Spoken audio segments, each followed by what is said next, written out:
Hi, welcome to Niramaya presence rehab radio. ഇന്ന് നമ്മോടൊപ്പം ചേരുന്നു നിരാമയ ഹോസ്പിറ്റലിലെ assistant physician and Ayurveda department HOD doctor Haneen Abubakar. Welcome doctor. Doctor, ആയുർവേദം വളരെയധികം കുറെ മുന്നേ തന്നെ, അതായത് പണ്ട് തൊട്ടേ നമ്മൾ കേട്ടുവരുന്ന, അതായത് വർഷങ്ങൾക്ക് മുന്നേ പ്രചാരത്തിലിരുന്ന അപ്പൊ തൊട്ട് ഉണ്ടായി വന്നിട്ടുള്ള ഒരു ചികിത്സാ ശാസ്ത്രമാണല്ലോ. ഇന്നത്തെ സൊസൈറ്റിയിൽ എന്താണ് ആയുർവേദത്തിനുള്ളൊരു പ്രാധാന്യം? അതായത് ആയുർവേദത്തിന്റെ ലക്ഷ്യം എന്താണെന്ന് വെച്ച് കഴിഞ്ഞാൽ, ആയുർവേദം ഒരു ആയുഷിന്റെ ചികിത്സയാണ്. അതായത് ആയുഷവേദം എന്നാണ് ആയുർവേദത്തിനെ കുറിച്ച് ആചാര്യന്മാർ പറഞ്ഞിട്ടുള്ളത്. അതായത് നമ്മൾ ഒരു ടോട്ടൽ ലൈഫിൽ എങ്ങനെ നമ്മൾ ജീവിക്കണം എന്നുള്ളത് കൃത്യമായി വരച്ച് കാണിക്കുന്ന ഒരു സമ്പ്രദായമാണ് ആയുർവേദ ചികിത്സാ രീതി എന്ന് പറയുന്നത്. അപ്പോൾ നമുക്കറിയാം, ഇന്നത്തെ കറണ്ട് സിനാരിയോയിൽ നമ്മൾ കണ്ടുവരുന്ന ഒരുപാട് അസുഖങ്ങൾ, അതായത് സെഡൻറ്ററി ലൈഫ് സ്റ്റൈൽ ഡിസോർഡേഴ്സ് ഉണ്ടാവും. അതായത് നമ്മുടെ ലൈഫ് സ്റ്റൈൽ മോഡിഫിക്കേഷൻ വരുത്തേണ്ട കുറേ അസുഖങ്ങളാണ് നമ്മളിന്ന് കണ്ടുവരുന്നത്. അതിൽ പ്രധാനമായിട്ടുള്ള ഒരു വിഷയം എന്ന് പറഞ്ഞു കഴിഞ്ഞാൽ, ഇപ്പോൾ ഓൾമോസ്റ്റ് നമുക്കറിയാം, നമ്മളൊരു ഫാമിലി എടുക്കുകയാണെങ്കിൽ തന്നെ അതിനകത്ത് ഷുഗർ പേഷ്യൻസ് ഒരുപാടുണ്ടാവും, BP പേഷ്യൻസ് ഒരുപാടുണ്ടാവും, അതുപോലെ തന്നെ സ്ട്രോക്ക് പേഷ്യൻസ് ഉണ്ടാവും, കൊളസ്ട്രോൾ ഉള്ളവരുണ്ടാവും. അങ്ങനെ പല രീതിയിലുള്ള ലൈഫ് സ്റ്റൈൽ ഡിസോർഡേഴ്സ് കൊണ്ട് ബുദ്ധിമുട്ടുന്ന ആളുകളാണ് നല്ലത്. പക്ഷെ ആരോഗ്യത്തിൻ്റെ കാഴ്ചപ്പാടെന്ന് പറഞ്ഞു കഴിഞ്ഞാൽ, എങ്ങനെ ഒരു മനുഷ്യന്റെ ജീവിതം ഹാപ്പി ആയിട്ട് കൊണ്ടുപോകും, ഒരു ചികിത്സാ രീതി എന്നതിലുപരി ഒരു ജീവിതശൈലി രണ്ടുമുണ്ട്. അതായത് സ്വാസ്ഥ്യരക്ഷണം, മാധുരസ്യ വികാര പ്രശമനം. അതായത് എങ്ങനെ ഒരു മനുഷ്യന്റെ ഹെൽത്തി ലൈഫിനെ നമുക്ക് ഹെൽത്തി ആയിട്ട് കൊണ്ടുപോകാം, അതുപോലെ തന്നെ ഒരു അൺഹെൽത്തി ആയിട്ടുള്ള പേഴ്സണെ നമുക്ക് എങ്ങനെ ഹെൽത്തി ആയിട്ട് കൊണ്ടുവരാം. ഈ രണ്ട് ആസ്പെക്റ്റിലാണ് ഈ പറഞ്ഞ ആയുർവേദത്തിന്റെ ഒരു എയിം എന്ന് പറഞ്ഞത് പോകുന്നത്. അപ്പോൾ ആ സ്ഥിതിക്ക് ആയുർവേദത്തിൽ നമുക്ക് ഒരുപാട് റെജിമെന്റ്സ് കാണാൻ പറ്റും. അതായത് ഋതുചര്യ, ദിനചര്യ, അതുപോലെ തന്നെ എന്ന് വെച്ചാൽ നമ്മൾ ഒരു ഡെയിലി ലൈഫിൽ നമ്മൾ എന്തൊക്കെ ചെയ്യണം, അതായത് നമ്മൾ എഴുന്നേൽക്കുന്നത് തൊട്ട് നമ്മൾ കിടന്ന് ഉറങ്ങുന്നത് വരെയുള്ള ഒരു ലൈഫ് സ്റ്റൈൽ. എപ്പോൾ എഴുന്നേൽക്കണം, എപ്പോൾ കിടന്ന് ഉറങ്ങണം, എന്ത് തരത്തിലുള്ള ഭക്ഷണങ്ങൾ കഴിക്കണം, ആർക്കൊക്കെ ഭക്ഷണങ്ങൾ ഏതൊക്കെ തരത്തിൽ കഴിക്കാൻ പറ്റും, അതുപോലെ തന്നെ നമ്മളെ വ്യായാമ മുറകൾ ഏത് തരത്തിലുണ്ടാവണം, അതുപോലെ തന്നെ നമ്മുടെ മാനസികാവസ്ഥകൾ, ഏതൊക്കെ രീതിയിലുള്ള കമ്മ്യൂണിക്കേഷൻസാണ് നമ്മൾ വരുത്തേണ്ടത്, അങ്ങനെയുള്ള രീതികളാണ് പറയുന്നത്. ഇപ്പം നമുക്കറിയാം, ഓൾമോസ്റ്റ് ഈ പറഞ്ഞ ലൈഫ് സ്റ്റൈൽ ഡിസോർഡറിൽ ഭൂരിഭാഗം ആളുകൾ അനുഭവിക്കുന്ന ഒരു പ്രശ്നമായിരിക്കും സ്ട്രെസ് ഉണ്ടാവും. അത് ഇപ്പം ലേറ്റസ്റ്റ് സ്റ്റഡി പ്രകാരം നമുക്ക് ഈ പറഞ്ഞ ഡയബറ്റീസിനും സ്ട്രെസ് ഒരു മെയിൻ കോസ് ആയിട്ട് കാണുന്നുണ്ട്. അപ്പം അതെങ്ങനെ നമുക്ക് ടാക്കിൾ ചെയ്യാൻ പറ്റും എന്നുള്ളത് ആയുർവേദത്തിൽ പറയുന്നുണ്ട്. അതുപോലെ തന്നെ ഏതൊക്കെ തരത്തിലുള്ള ഭക്ഷണങ്ങൾ കഴിക്കാൻ പറ്റും. ഇപ്പം ആയുർവേദത്തിൽ നമുക്കറിയാം ഋതുചര്യ എന്ന് പറയും. ഋതുചര്യ എന്ന് പറഞ്ഞാൽ ഒരു സീസണൽ റെജിമെന്റ്സ്. ഇപ്പം നമുക്കറിയാം, മഴക്കാലം ഉണ്ടാവും, മഞ്ഞുകാലം ഉണ്ടാവും, ചൂടുകാലം ഉണ്ടാവും. ഈ കാലാവസ്ഥക്ക് അനുയോജ്യമായിട്ടുള്ള ഭക്ഷണങ്ങൾ കഴിക്കുന്നതിലൂടെ നമ്മൾ ബോഡീൻ്റെ അതിൻ്റെ സന്തുലിതാവസ്ഥ, അതിൻ്റെ ഒരു ഇക്വിലിബ്രിയം നമുക്ക് മെയിൻറ്റെയിൻ ചെയ്ത് കൊണ്ടുപോകാൻ പറ്റും. ഇതിലൂടെ നമുക്ക് മാക്സിമം ഈ പറഞ്ഞ അസുഖങ്ങളെ പ്രിവെൻറ്റ് ചെയ്യാൻ പറ്റും. അത് പൊതുജനങ്ങളിലേക്ക് നമുക്ക് അതിൻ്റെ ആവശ്യകത എന്താണെന്ന് ഒരു ആയുർവേദ ഡോക്ടറെ സംബന്ധിച്ചിടത്തോളം അവർക്ക് കൃത്യമായിട്ട് വരച്ച് കാണിച്ചു കൊടുക്കാൻ പറ്റും. ഡോക്ടർ, നിരാമയ ഹോസ്പിറ്റലിൽ ഏത് തരം പേഷ്യൻസ് ആണ് നമുക്ക് കൂടുതലായിട്ടും ഇപ്പൊ ആയുർവേദ ട്രീറ്റ്മെന്റ്സിന് എത്തിപ്പെടുന്നത്? നമുക്ക് കോമൺലി കൂടുതലുള്ളത് സ്ട്രോക്ക് പേഷ്യൻസിനാണ്, ന്യൂറോളജിക്കൽ ഡിസോർഡേഴ്സ് ആണ്. അതുപോലെ തന്നെ ലോ ബാക്ക് ഏക്ക് ഉണ്ട്, ഷോൾഡർ പെയിൻ, അങ്ങനെ ഓർത്തോ റിലേറ്റഡ് ആയിട്ടുള്ള അസുഖങ്ങളും ന്യൂറോളജിക്കൽ ഡിസീസസും ഉണ്ട്. അതുപോലെ തന്നെ നമുക്ക് സ്കിൻ ഡെർമറ്റോളജി ആയിട്ടുള്ള അസുഖങ്ങളുണ്ട്. പിന്നെ OP ബേസിൽ നമുക്ക് ഒരുപാട് അസുഖങ്ങൾ കാണാൻ പറ്റും. ഗ്യാസ്ട്രോ ഉണ്ട്, അതുപോലെ തന്നെ അലർജിക് ഡിസീസസ് ആയിട്ട് വരുന്നത്. അങ്ങനെ ഒരുപാട് മേഖലകളിൽ ആയുർവേദത്തിൻ്റെ 8 ശാഖകളുണ്ട്. അതിൽ ഓൾമോസ്റ്റ് എല്ലാം നമുക്കിവിടെ നിരാമയിൽ അവൈലബിൾ ആണ്. അതിപ്പം നിരാമയ ഹോസ്പിറ്റലിൽ ഇപ്പോൾ ഒരു OP കൺസൾട്ടേഷന് പേഷ്യന്റ് വന്നു കഴിഞ്ഞാൽ നമ്മുടെ മെയിൻ ഒരു ക്രൈറ്റീരിയ ഓഫ് ട്രീറ്റ്മെന്റ് എങ്ങനെയാണ്? പൊതുവെ നമ്മൾ ഇന്റേണൽ മെഡിസിൻസ് ആണോ അതോ ട്രീറ്റ്മെന്റ് മെത്തേഡുകളാണോ, എങ്ങനെയാണ് കൂടുതലായിട്ട് നമ്മൾ ഫോളോ ചെയ്യുന്നത്? ഇന്റേണൽ ആൻഡ് എക്സ്റ്റേണൽ ട്രീറ്റ്മെന്റ്സ് ഉണ്ട്. അതായത് ഇപ്പോൾ ഒരു OPയിൽ വന്നു കഴിഞ്ഞാൽ നമ്മൾ ആദ്യം കേസ് എടുക്കും. കേസിനനുസരിച്ചുള്ള, അതായത് ആയുർവേദം മുമ്പോട്ട് വെക്കുന്ന ഒരു ചികിത്സാ രീതി എന്ന് പറഞ്ഞാൽ പേഴ്സണലൈസ്ഡ് ട്രീറ്റ്മെന്റ് എന്ന് പറഞ്ഞാൽ ആ ഒരു മനുഷ്യനെ നമ്മൾ എടുക്കുകയാണെങ്കിൽ, ഇപ്പോൾ നമുക്കറിയാം, ഒരു ഉദാഹരണം ഞാൻ പറയുകയാണെങ്കിൽ, നമ്മുടെ വീടുകളിൽ കാണാം, ഒരു 4 മക്കളുണ്ടെങ്കിൽ 4 ആളും കഴിക്കുന്നത് ഒരേ ഭക്ഷണമായിരിക്കും. പക്ഷേ കഴിക്കുന്ന ആളുകളിൽ ഒരാൾ ചിലപ്പം മെലിഞ്ഞിരിക്കും, മറ്റാൾ തടിച്ചിരിക്കും, രണ്ടിനിടയിലുള്ള ആളുകളുണ്ടാവും, വ്യത്യസ്ത ശരീര പ്രകൃതക്കാരായിരിക്കും. ഇവർക്കെല്ലാം നമ്മൾ പ്രത്യേകം അവരുടെ ട്രീറ്റ്മെന്റ് നിശ്ചയിക്കുന്നതും അതിന്റെ അടിസ്ഥാനത്തിലാണ്. അതായത് നമുക്കിപ്പം മോഡേൺ ഇതിൽ പറയുകയാണെങ്കിൽ ഒരു functional medicine system. Functional medicine ഇപ്പോൾ പൊതുവായിട്ട് നമുക്ക് ഡെവലപ്പ് ചെയ്ത് വരുന്ന ഒരു സംഗതി. അതെന്ന് പറഞ്ഞാൽ നമുക്ക് ഓരോ ആളുടെ ബോഡി മാസ് ഇൻഡെക്സ് അല്ലെങ്കിൽ ആ മനുഷ്യന്റെ പ്രകൃതി അത് വെച്ചുകൊണ്ട് അദ്ദേഹത്തിന് ഏതൊക്കെ തരത്തിലുള്ള മെഡിസിൻസ് കൊടുക്കാം, ഏതൊക്കെ തരത്തിലുള്ള വ്യായാമങ്ങളാണ് ആവശ്യം, ഏതൊക്കെ തരത്തിലുള്ള റെജിമെന്റ്സ് അദ്ദേഹം ഫോളോ ചെയ്യണം, ഇത് കംപ്ലീറ്റ്ലി നമുക്ക് അദ്ദേഹത്തിന് പറഞ്ഞ് മനസ്സിലാക്കി കൊടുക്കാൻ പറ്റും. നമ്മൾ ഒ പി കൺസൾട്ടേഷൻ വരുന്നത് കൊണ്ട് ഏത് അസുഖമാണെങ്കിലും, ഇപ്പം ന്യൂറോളജി ആണെങ്കിലും അല്ലെങ്കിൽ ഓർത്തോ ആണെങ്കിലും നമ്മൾ കംപ്ലീറ്റ് ഒരു അസസ്മെന്റ് എടുക്കുക ചെയ്യും. ആയുർവേദത്തിന്റെ അസസ്മെന്റ് രീതികൾ വ്യത്യസ്തമായിട്ടുള്ള രീതികളുണ്ട്. അതിൽ കുറേ ക്രൈറ്റീരിയകൾ വെക്കുന്നുണ്ട്. ആ ഒരു ക്രൈറ്റീരിയ മുൻനിർത്തിക്കൊണ്ട് നമ്മൾ അസസ്മെന്റ് എടുത്തതിന് ശേഷം അവർക്ക് വേണ്ട പേഴ്സണലൈസ്ഡ് ട്രീറ്റ്മെന്റ് നമ്മൾ ഫിക്സ് ചെയ്ത് കൊടുക്കുക ചെയ്യും. അതുപോലെ ഇപ്പോൾ പൊതുവെ നമുക്ക് സൊസൈറ്റിയിൽ കണ്ടുവരുന്ന ഒരു ധാരണയാണ് ആയുർവേദം ട്രീറ്റ്മെന്റ് എടുക്കുക എന്ന് പറഞ്ഞാൽ കുറച്ച് ദിവസം ഉഴിച്ചിലിന് പോയി കിടക്കാം, എവിടെയെങ്കിലും ഒരാഴ്ച ഉഴിച്ചിലെടുത്തു കഴിഞ്ഞാൽ ഇപ്പോൾ വേദനകളാണെങ്കിലും ബുദ്ധിമുട്ടുകളാണെങ്കിലും ഉഴിച്ചില് പീച്ചില് അങ്ങനെ നമ്മൾ കോമൺലി കേട്ട് വരുന്ന കുറച്ചൊരു ഇത് അതാണ് അവർ മെയിൻലി ആയുർവേദത്തിൽ ചെയ്യുന്നത്. അല്ലെങ്കിൽ കുറച്ച് കഷായം കുടിക്കുന്നു, അതാണല്ലോ പൊതുവേ ഉള്ളൊരു ധാരണ. ഇതല്ലാതെ ഇപ്പൊ നമ്മൾ പൊതുവെ പുറത്ത് നമ്മൾ അറിയുന്ന കോമൺ പീപ്പിളിനെ അറിയുന്ന ഒരു ഇതല്ലാതെ വേറെ എന്തൊക്കെയാണ് നമുക്ക് ആയുർവേദത്തിലുള്ള ട്രീറ്റ്മെന്റ് മെത്തേഡ്സ് വരുന്നത്? അതായത് അത് പൊതുജനങ്ങളിലുള്ള ഒരു തെറ്റായ ധാരണ ഉണ്ട്, ഒരു മിസ്അണ്ടർസ്റ്റാൻഡിംഗ് ആണത്. വെറും ആയുർവേദത്തിൽ ഒഴിച്ചിൽ മാത്രമേ ഉള്ളൂ, അല്ലെങ്കിൽ വേറെ എന്തെങ്കിലും എക്സ്റ്റേണൽ തെറാപ്പീസ് ചെയ്യുമ്പോഴത്തേക്ക് വേദന കുറയുന്നത്. യഥാർത്ഥത്തിൽ അതൊരു കൾച്ചർ ഉണ്ടായി വന്നതാണ്. നമ്മൾ പൊതുവിൽ കേരളത്തിൽ ഉണ്ടായി വന്ന ഒരു കൾച്ചറാണ്. സത്യത്തിൽ ആയുർവേദത്തിന്റെ കോൺസെപ്റ്റ് അതല്ല. അതായത് നമുക്ക് ആയുർവേദത്തിലെ കോൺസെപ്റ്റ് എന്ന് പറഞ്ഞു കഴിഞ്ഞാൽ ഈ ഞാൻ നേരത്തെ പറഞ്ഞതുപോലെ ഒരു പ്രകൃതി അടിസ്ഥാനമാക്കിയിട്ടുള്ള അല്ലെങ്കിൽ പേഴ്സണലൈസ്ഡ് ട്രീറ്റ്മെന്റ് ആണ്. ഇപ്പം ചില ആളുകൾക്ക് നമ്മൾ കോൺട്രാൻഡിക്കേറ്റഡ് ആയിരിക്കും ഈ ഉഴിച്ചിൽ എന്ന് പറയുന്നത്. ചില ആളുകൾക്ക് ഹോട്ട് തെറാപ്പീസ് കോൺട്രാൻഡിക്കേറ്റഡ്, അതായത് വിരുദ്ധമായിരിക്കും. ചിലപ്പോൾ അവരുടെ കേസ് കൂടാം. അതിന് ഇപ്പോൾ നമുക്കൊരു ക്വാളിഫൈഡ് ആയിട്ടുള്ള ഡോക്ടർക്ക് കൃത്യമായിട്ട് അതിനെ പേഷ്യന്റിന് പറഞ്ഞ് മനസ്സിലാക്കി കൊടുക്കാനും കൃത്യമായിട്ടുള്ള ഒരു ചികിത്സാ രീതിയിലേക്ക് കൊണ്ടുപോകാനും കഴിയും.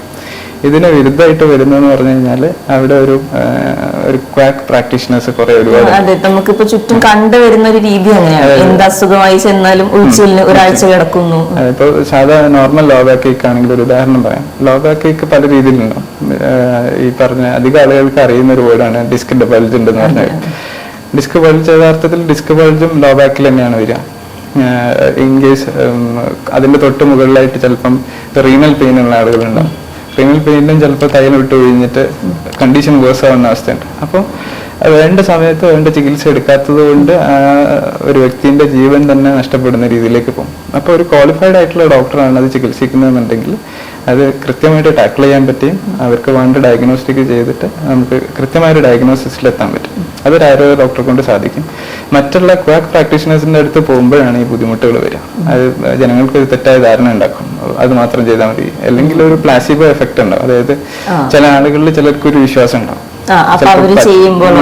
അത് ഉണ്ടാവുന്നില്ല. അപ്പൊ ആ ഒരു തെറ്റായ ധാരണ മാറ്റി കുറച്ചുകൂടെ നമ്മളെ സമൂഹം ആ രീതിയിൽ മുമ്പോട്ട് വരേണ്ടതുണ്ട്.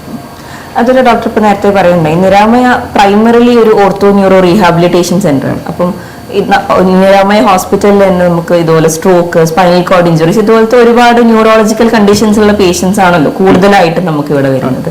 ഇതുപോലത്തെ ന്യൂറോളജിക്കൽ കണ്ടീഷൻസിൽ സ്ട്രോക്ക് എല്ലാം വന്ന ന്യൂറോളജിക്കൽ കണ്ടീഷൻസ് ഉള്ള പേഷ്യൻസിൽ ആയുർവേദത്തിന് എത്രത്തോളം ഹെൽപ്പ് ചെയ്യാൻ പറ്റും? നമുക്ക് ഒരു ഇപ്പോൾ അക്യൂട്ട് കേസിൽ ഒരു സ്ട്രോക്ക് പേഷ്യന്റ് വരികയാണ്. നമുക്ക് അക്യൂട്ട് കേസിൽ പൊതുജനങ്ങൾ അറിയേണ്ട ഒരു കാര്യമാണ്, അക്യൂട്ട് കേസിൽ ഒരു കാരണവശാലും നമ്മൾ മറ്റുള്ള റിഹാബിലേക്ക് പോകുന്നതിന് പകരം ആ മനുഷ്യന്റെ ജീവൻ നിലനിർത്താനുള്ള ട്രീറ്റ്മെന്റ് എടുക്കുക. ഇപ്പൊ നമ്മൾ പൊതുവിൽ എല്ലാവരും കേട്ടിട്ടുണ്ടാവും ഫാസ്റ്റ് എന്ന് പറയുന്ന ഒരു സംഗതി. അതായത് ഫാസ്റ്റ് എന്ന് പറഞ്ഞു കഴിഞ്ഞാൽ ഫസ്റ്റിൽ നമ്മൾ ഫേഷ്യൽ ലീവേഷൻ, ഒരു മനുഷ്യൻ ഇപ്പൊ കിടന്നുറങ്ങി രാവിലെ എണീക്കുമ്പോൾ ഫേസ് ഒരു വശത്തേക്ക് ചരിഞ്ഞിട്ടുണ്ട്, അല്ലെങ്കിൽ ആംസിന് വീക്ക്നെസ് തോന്നുന്നുണ്ട്, അതുപോലെ തന്നെ സ്പീച്ചിൽ ബുദ്ധിമുട്ട് തോന്നുകയാണ്. ഈ സമയം നമ്മൾ പാഴാക്കാൻ പാടില്ല. അതൊരു ഗോൾഡൻ ഹവറാണ്. അതായത് ഒരു മനുഷ്യന് സ്ട്രോക്കോ അല്ലെങ്കിൽ ഇതുപോലത്തെ ന്യൂറോളജിക്കൽ കണ്ടീഷൻസ് വന്നു കഴിഞ്ഞാൽ ഏറ്റവും ഇമ്മീഡിയറ്റ് ആയിട്ട് ആവശ്യമുള്ളത് ആ വിലപ്പെട്ട സമയം നമ്മൾ നഷ്ടപ്പെടുത്താതിരിക്കണം. ആ സമയം കൊണ്ട് നമ്മളൊരു മോഡേൺ മെഡിസിന്റെ സഹായം നിർബന്ധമായിട്ട് എടുക്കണം. ആ സമയത്ത് നമുക്ക് ആ ഒരു ഗോൾഡൻ ഹവേഴ്സിൽ നമ്മൾ എന്തൊക്കെ ട്രീറ്റ്മെന്റ് ചെയ്യുന്നു അതിനനുസരിച്ചാണ് ആ മനുഷ്യന്റെ ഭാവിയിലുള്ള റിക്കവറീസ് വരിക. അപ്പം ഈ പറഞ്ഞ രീതിയിൽ നമ്മൾ ബാക്കി പിന്നെ റിഹാബാണ് ചെയ്ത് കൊടുക്കേണ്ടത്. അതായത് ഫസ്റ്റിൽ ഒരു പ്രൈമറി 1 or 2 months അദ്ദേഹത്തിന്റെ വൈറ്റൽസ് സ്റ്റേബിൾ ആവുന്നവരെ ഹോസ്പിറ്റലിൽ അഡ്മിറ്റ് ആവുകയും പിന്നീട് റിഹാബിൽ നിന്നുള്ള ആൾക്ക് ആയുർവേദം ചൂസ് ചെയ്യാൻ ഏറ്റവും ബെസ്റ്റ് ആയിട്ട് തോന്നുന്നു. ഡോക്ടർ ഇപ്പം ഇതുപോലെ സ്ട്രോക്കോ സ്പൈനൽ കോർഡ് ഇഞ്ചുറി ഇതുപോലത്തെ ന്യൂറോളജിക്കൽ കണ്ടീഷൻസ് ഉണ്ടാകുന്ന പേഷ്യൻസ് പൊതുവെ ICUവിൽ അഡ്മിറ്റഡ് ആയിരിക്കും. അവർ ICUവിൽ നിന്ന് ഡിസ്ചാർജ് ആയി വന്നു കഴിഞ്ഞാലും അവർക്ക് പല ക്രിട്ടിക്കൽ കെയർ ആവശ്യമുള്ള പേഷ്യൻസ് ഉണ്ടല്ലോ. ഇപ്പം പെഗ് ട്യൂബുള്ള പേഷ്യൻസ്, ട്രക്കിയോസ്റ്റമി ട്യൂബുള്ള പേഷ്യൻസ്, അങ്ങനത്തെ പേഷ്യൻസിനെല്ലാം ആയുർവേദം ട്രീറ്റ്മെന്റുകൾ നമുക്ക് എടുക്കാൻ പറ്റുമോ? തീർച്ചയായും പറ്റും. നമ്മൾ ഹോസ്പിറ്റലിൽ ഒരുപാട് കേസ് അങ്ങനത്തെ ഉണ്ട്. പെഗ് ട്യൂബ് ഉള്ളതുണ്ട്, റൈൽസ് ട്യൂബ് ഉള്ളതുണ്ട്, അതുപോലെ തന്നെ ട്രക്യോസ്റ്റോമി കഴിഞ്ഞ പേഷ്യൻസ് ഉണ്ട്. അങ്ങനത്തെ പേഷ്യൻസിനൊക്കെ നമ്മൾ അതിൻ്റെതായ രീതികളുണ്ട്. ഇപ്പോൾ റൈൽസ് ട്യൂബ് ഉള്ള പേഷ്യൻസിനാണെങ്കിൽ നമ്മൾ ഹെഡിലേക്കുള്ള ഈ പറഞ്ഞ എക്സ്റ്റേണൽ തെറാപ്പീസ് മാക്സിമം കുറയ്ക്കും. അതുപോലെ തന്നെ പെഗ് ട്യൂബ് ഉണ്ടെങ്കിൽ നമുക്കത് കവർ ചെയ്തിട്ട് ചെയ്യാനുള്ള സംവിധാനമുണ്ട്. അതുപോലെ തന്നെ നമ്മൾ അതിൻ്റെ ഒരാളുടെ അസസ്മെൻറ്റ് കൃത്യമായി എടുത്തതിന് ശേഷം മാത്രമേ ട്രീറ്റ്മെൻറ്റ് സ്റ്റാർട്ട് ചെയ്യുള്ളൂ. പിന്നെ പെഗ് ട്യൂബ് ഉള്ളത് കൊണ്ട് ട്രീറ്റ്മെൻറ്റ് എടുക്കാൻ പറ്റില്ല എന്നല്ല, കാരണം അത് ഉള്ളിലേക്ക് വെള്ളത്ത് അല്ലെങ്കിൽ തൈലം തട്ടിപ്പോവുകയൊന്നുമില്ല. അത് കറക്റ്റായിട്ട് കവർ ചെയ്തതിന് ശേഷം മാത്രമേ എക്സ്റ്റേണൽ തെറാപ്പീസ് കോമൺലി ചെയ്യാറുള്ളൂ. അതുപോലെ ഇപ്പം പ്രേക്ഷകർക്ക് അറിയാൻ താല്പര്യം ഉണ്ടാവും, ഇതുപോലെ തന്നെ ഇപ്പം ഇങ്ങനെ ന്യൂറോളജിക്കൽ കണ്ടീഷൻസ് ഉള്ള പേഷ്യൻസ് ഹോസ്പിറ്റലിൽ നിന്ന് ഡിസ്ചാർജ് ആയി വന്നാലും അവർ സ്ഥിരമായിട്ട് കഴിക്കുന്ന മെഡിസിൻസ് ഉണ്ടാവുമല്ലോ. ഇതിന് അഡ്ജങ്ക്റ്റ് ആയിട്ട് നമ്മൾ ആയുർവേദ മെഡിസിൻസ് കൂടെ എടുക്കുക, അല്ലെങ്കിൽ ഈ മരുന്നുകൾ കഴിക്കുന്ന സമയത്ത് ഇത് കഴിക്കാതിരിക്കുക, അങ്ങനത്തെ ഇതുകൾ വരുന്നുണ്ടോ? അതിൽ കൃത്യമായ ഒരു നിലപാടെന്ന് പറഞ്ഞു കഴിഞ്ഞാൽ നമുക്കതിൽ വ്യത്യസ്തമായിട്ടുള്ള മെഡിസിൻസ് കാണാം. അപ്പോൾ അധികവും സ്ട്രോക്ക് പേഷ്യൻസ് എടുക്കുന്ന മെഡിസിൻസിന് ആസ്പിരിൻ ഉണ്ടാവും, ക്ലോപ്പിലെറ്റ്, അങ്ങനെ BP-ക്കുള്ള മെഡിസിൻസ് ഉണ്ടാവും. ഇതിന് കൃത്യമായ ഒരു ഇന്റർവെൽ വെച്ചാൽ മതി. അത് രണ്ടും കൂടിയുള്ള ഒരു ഡ്രഗ് ഇന്ററാക്ഷൻ നടക്കാതിരിക്കാൻ ഒരു 1 hour അല്ലെങ്കിൽ ഹാഫ് ആൻ അവർ ഗ്യാപ്പ് വെച്ചതിന് ശേഷം മെഡിസിൻ എടുക്കാം. ചില മെഡിസിൻസ് ആയുർവേദം കഴിക്കുന്നതിനോട് കോൺട്രാൻഡിക്കേഷൻസ് ഉണ്ടാവും. അപ്പോൾ ഒരു ഉദാഹരണം പറയുകയാണെങ്കിൽ വാർഫാറിൻ എന്ന് പറയുന്ന മെഡിസിൻ ഗ്രൂപ്പ് ഉണ്ട്. അങ്ങനത്തെ മെഡിസിൻസ് എടുക്കുമ്പോൾ നമ്മൾ വൈറ്റമിൻ K അടങ്ങിയിട്ടുള്ള, അതായത് ഗ്രീൻ ലീഫി വെജിറ്റബിൾസിലാണ് കൂടുതൽ. അപ്പം നമ്മൾ കഷായങ്ങൾ ഓൾമോസ്റ്റ് അതിലേക്ക് വരുന്ന കഷായങ്ങളുണ്ടാവും. അപ്പോൾ അതൊരു ആയുർവേദ ഡോക്ടർക്ക് അത് കൃത്യമായിട്ട് അറിയാം ഏതിലാണ് ഇത് കൂടുതലുള്ളത്. അപ്പം അത്തരം മെഡിസിൻസിനെ ഡോക്ടർ നിർദ്ദേശിക്കുന്ന പ്രകാരം കൃത്യമായ അളവിൽ മാത്രമേ കഴിക്കാൻ പാടുള്ളൂ. അതുപോലെ ഇപ്പം നമ്മൾ ന്യൂറോളജിക്കൽ കണ്ടീഷൻസിൽ തന്നെ കണ്ടിന്യൂ ചെയ്തോട്ട് ചോദിക്കുകയാണ്, നമ്മളൊരു സ്ട്രോക്ക് വന്നിട്ടുള്ള ഒരു പേഷ്യന്റ്, അതായത് ഒരു ഭാഗം തളർന്നു പോയി, അങ്ങനെയുള്ള പേഷ്യൻസിന് എന്തൊക്കെ ട്രീറ്റ്മെന്റ് മെത്തേഡ്സ് ആണ് കോമൺലി നമ്മൾ യൂസ് ചെയ്തിട്ട്? ഇന്റേണൽ മെഡിസിൻസ് ആയിട്ട് നമ്മൾ മെഡിസിൻസ് കൊടുക്കും. അതായത് റീജനറേറ്റീവ് ആയിട്ടുള്ള മെഡിസിൻസ് എന്ന് പറയുമ്പോൾ നമ്മൾ ബ്രെയിൻ സ്റ്റിമുലേറ്റ് ചെയ്യാൻ, അല്ലെങ്കിൽ ബ്രെയിനിലെ ഹോർമോൺസോ അല്ലെങ്കിൽ അതിനുള്ള ഇപ്പോൾ സെറട്ടോണിൻ അല്ലെങ്കിൽ മെലറ്റോണിൻ എന്നൊക്കെ പറയാം, അത് സ്റ്റിമുലേറ്റ് ചെയ്യാനുള്ള ന്യൂറോജനിക് ആയിട്ടുള്ള മെഡിസിൻസ് നമ്മൾ പ്രിസ്ക്രൈബ് ചെയ്ത് കൊടുക്കും. അത് ആയുർവേദത്തിൽ പറയുന്നതുണ്ട്. ഇപ്പോൾ ഒരു ഉദാഹരണം പറയുകയാണെങ്കിൽ നമ്മളിപ്പം ഓർത്തോ കേസിൽ നമ്മൾ പൊതുവെ കണ്ടുവരാറുണ്ട് ഒരു സപ്ലിമെന്റ്സ് എടുക്കാറുണ്ട്. അതായത് കോൺട്രോട്ടിൻ സൾഫേറ്റ് അല്ലെങ്കിൽ ഗ്ലൂക്കോസാമിൻ അല്ലെങ്കിൽ ഹൈലോറോണിക് ആസിഡ്, ഇതിൻ്റെയൊക്കെ നാച്ചുറൽ സോഴ്സ് നമുക്ക് അവൈലബിൾ ആണ്. ഇതെല്ലാം സിന്തറ്റിക് ആയിട്ട് ഉണ്ടാക്കുന്നുണ്ടെങ്കിൽ പോലും അതിൻ്റെയൊക്കെ ഒരു നാച്ചുറൽ സോഴ്സ് നമുക്ക് നമ്മളെ ഹെർബലിലും മിനറൽ പ്രിപ്പറേഷൻസിലും അവൈലബിൾ ആണ്. അപ്പം അത് ഒരു ഡോക്ടർ കൃത്യമായി മനസ്സിലാക്കിയതിന് ശേഷം ആ പേഷ്യൻസിന് നമ്മൾ പ്രിസ്ക്രൈബ് ചെയ്യും. അത് ഇന്റേണൽ തെറാപ്പീസിൽ വരുന്നു. അത് കഴിഞ്ഞതിന് ശേഷം എക്സ്റ്റേണൽ തെറാപ്പീസ് ആണെങ്കിൽ അദ്ദേഹത്തിൻ്റെ മസിൽ ടോൺ ഇൻക്രീസ് ചെയ്യും. ഇപ്പോൾ നമുക്കറിയാം പാരഫിൻ വാക്സ് സിസ്റ്റം ഉണ്ട്, നമ്മൾ ഫിസിയോതെറാപ്പിയിലും അതിലൊക്കെ ചെയ്യാറുണ്ട്. സെയിം അതേപോലെ തന്നെ നമ്മൾ ഹോട്ട് ട്രീറ്റ്മെൻറ്റ് ചെയ്യുമ്പോൾ ഈ പറഞ്ഞ മസിൽ സ്പാസം കുറഞ്ഞു കിട്ടും. അതുപോലെ തന്നെ നമ്മളെ മസിലിൻ്റെ മയോക്ലോണസ്, അതൊരു ടൈറ്റ് റിജിഡിറ്റി തോന്നും, അത് കുറഞ്ഞു കിട്ടാൻ സാധിക്കും. അതായത് ഹോട്ട് തെറാപ്പീസ് ചെയ്യും. അതുപോലെ തന്നെ മസാജസ്, ഡിഫറെൻറ്റ് ടെക്നിക്സ് ഉണ്ട് മസാജിൻ്റെ. ഈ മസാജ് ടെക്നിക്സ് നമ്മളെ ബ്രെയിൻ ഈ പറഞ്ഞ നെർവ്സിലേക്കുള്ള സർക്കുലേഷൻ ഇമ്പ്രൂവ് ചെയ്യും. അതുപോലെ തന്നെ മസിൽ ടോൺ ഇൻക്രീസ് ചെയ്യാനും സാധിക്കും. ഡിഫറെൻറ്റ് കൈൻഡ് ഓഫ് ഇതുണ്ട്, മെഡിസിൻസ് ഉണ്ട്. അതുപോലെ തന്നെ കിഴികളുണ്ട്, ധാരകളുണ്ട്, ഒഴിച്ചിലുണ്ട്, വ്യത്യസ്തങ്ങളായിട്ടുള്ള ട്രീറ്റ്മെന്റ്സ് ഉണ്ട്. ഇപ്പോൾ ഡോക്ടർ നേരത്തെ മെൻഷൻ ചെയ്യേണ്ടായി ഫിസിയോതെറാപ്പി ട്രീറ്റ്മെന്റിനെ പറ്റിയിട്ട്. ഫിസിയോതെറാപ്പി ട്രീറ്റ്മെന്റ് നിരാമയ ഹോസ്പിറ്റലിൽ എസ്പെഷ്യലി ഇവിടെ ഒരു ഇന്റഗ്രേറ്റഡ് സിസ്റ്റം ഓഫ് റീഹാബിലിറ്റേഷൻ നമ്മൾ ഫോളോ ചെയ്യുന്നതുകൊണ്ട് തന്നെ ഫിസിയോതെറാപ്പി ട്രീറ്റ്മെന്റ്സും ആയുർവേദ ട്രീറ്റ്മെന്റ്സും ഒരേ ഇതിൽ അഡ്ജങ്ക്റ്റ് ആയിട്ട് കൊണ്ടുപോകുന്നതിൽ എന്തെങ്കിലും ബുദ്ധിമുട്ടുണ്ട്? അതൊരു കുഴപ്പമില്ല. ഏറ്റവും ബെസ്റ്റ് ഓപ്ഷൻ അതാണ്. അതായത് നമുക്ക് ഇന്റഗ്രേറ്റഡ് സിസ്റ്റം, നമുക്ക് മോഡേൺ മെഡിസിൻ ആവശ്യമാണ്, ആയുർവേദ മെഡിസിൻ ആവശ്യമാണ്, ഫിസിയോതെറാപ്പി ആവശ്യമാണ്. എന്താണെന്ന് വെച്ച് കഴിഞ്ഞാൽ ഒരു മനുഷ്യന്റെ ആ ജീവൻ നിലനിർത്താൻ എന്തൊക്കെ മെഡിക്കൽ സിസ്റ്റം നമുക്ക് ഫോളോ ചെയ്യാൻ പറ്റും അതെല്ലാം നമുക്കൊരു സ്ഥലത്ത് കിട്ടാൻ. അങ്ങനെ വരുമ്പോൾ ഫിസിയോതെറാപ്പിൻ്റെതായിട്ടുള്ള റോൾസ് ഉണ്ട് ഓരോ കണ്ടീഷൻസിലും. ഇപ്പോൾ ന്യൂറോളജിക്കലാണെങ്കിലും ഓർത്തോയിലാണെങ്കിലും ഫിസിയോതെറാപ്പിക്ക് അതിൻ്റെ റോളുണ്ട്. ആയുർവേദത്തിനും അതിൻ്റെതായ റോളുണ്ട്. അതുപോലെ തന്നെ മോഡേൺ മെഡിസിനും അതിൻ്റെതായ റോളുണ്ട്. അപ്പോൾ ഡിഫറെൻറ്റ് കോൺസെപ്റ്റാണ് എന്നുണ്ടെങ്കിൽ പോലും ഇതെല്ലാം ഒത്തുചേരുമ്പോൾ ഒരു മനുഷ്യന്റെ ആരോഗ്യം നിലനിർത്താൻ ഏറ്റവും ബെസ്റ്റ് ഓപ്ഷൻ ഒരു ഇന്റഗ്രേറ്റഡ് സിസ്റ്റം ഫോളോ ചെയ്യലാണ്. അതുപോലെ മറ്റൊരു ചോദ്യം ഉള്ളത്, റീഹാബിലിറ്റേഷൻ ഒരു എസ്പെഷ്യലി ന്യൂറോളജിക്കൽ കണ്ടീഷൻസിന് ശേഷമുള്ള റീഹാബിലിറ്റേഷൻ ഒരു വളരെ ലോങ് ആയിട്ടുള്ള ഒരു പ്രോസസ് ആണല്ലോ. അതിലിപ്പോൾ നമ്മൾ ആയുർവേദ ട്രീറ്റ്മെന്റ്സിന് കൊടുക്കുമ്പോൾ എത്ര കാലം ട്രീറ്റ്മെന്റ് എടുക്കണം? പേഷ്യൻസിന് പൊതുവെ ഉണ്ടാകുന്ന ഒരു ഇതാണ്, ഡോക്ടർ എത്ര കാലം ഞാൻ ട്രീറ്റ്മെന്റ് എടുത്താലാണ് എനിക്കൊരു വ്യത്യാസം ഉണ്ടാകുന്നത്, എത്ര കാലം ഞാനിത് കണ്ടിന്യൂ ചെയ്യണം, ഓർ മെഡിസിൻസ് തന്നെ എത്ര കാലം ഞാൻ കഴിക്കണം, അങ്ങനെ ഒരു ഡൗട്ട് പേഷ്യൻസിന്. അപ് ടു പേഷ്യന്റ്, അതായത് നമ്മൾ പേഷ്യന്റിന്റെ കണ്ടീഷൻ അനുസരിച്ചാണ് പറയാം. നമുക്ക് മാക്സിമം പറയാവുന്നത് stroke different kind of stroke സ്റ്റോക്കുകളുണ്ട്. സ്റ്റോക്കിൻ്റെ നമ്മൾ ആയുർവേദത്തിൽ പറയും രോഗിബലം, രോഗബലം എന്ന് വെച്ചാൽ രോഗിയുടെ ബലം നമ്മൾ നോക്കണം. എത്ര ഏജ് ഉണ്ട്, അദ്ദേഹത്തിൻ്റെ ഫിസിക്കൽ കണ്ടീഷൻസ് എന്തൊക്കെയാണ്, ബാക്കിയുള്ള മെഡിസിൻസ് എന്തൊക്കെയാണ് എടുക്കുന്നത്, അതിനെ നമ്മൾ കാൽക്കുലേറ്റ് ചെയ്തിട്ട്, അതുപോലെ തന്നെ രോഗബലം എത്രത്തോളം. ഇപ്പോൾ നമുക്കറിയാം സ്ട്രോക്ക് ഡിഫറെൻറ്റ് സ്ഥലങ്ങളിൽ, ബ്രെയിനിൻ്റെ ഡിഫറെൻറ്റ് സ്ഥലങ്ങളിൽ നിന്ന് ഡിഫറെൻറ്റ് ഇതാണ് കാണിക്കുക, സിംറ്റംസ് ആണ് കാണിക്കുക. അപ്പോൾ അതൊക്കെ അടിസ്ഥാനപ്പെടുത്തിയിട്ട് നമുക്ക് ട്രീറ്റ്മെൻറ്റ് പ്രോട്ടോക്കോൾ ഉണ്ടാക്കി വെക്കാൻ പറ്റും. അതിൻ്റെ അടിസ്ഥാനത്തിൽ ചുരുങ്ങിയത് ഒരു 3 മാസം മുതൽ 1 ഇയർ അല്ലെങ്കിൽ 6 മന്ത് വരെ എന്തായാലും ചുരുങ്ങിയത് വേണം. ഒരു TI ആണെങ്കിൽ, ട്രാൻസിയൻറ്റ് ഇസ്കെമിക് സ്ട്രോക്ക് ആണെങ്കിൽ പോലും ചുരുങ്ങിയത് ഒരു 3 മന്ത്സ്, ഏറ്റവും ചുരുങ്ങിയത് 3 മന്ത്സ് ആവശ്യമാണ് ട്രീറ്റ്മെൻറ്റിൽ. Thank you doctor.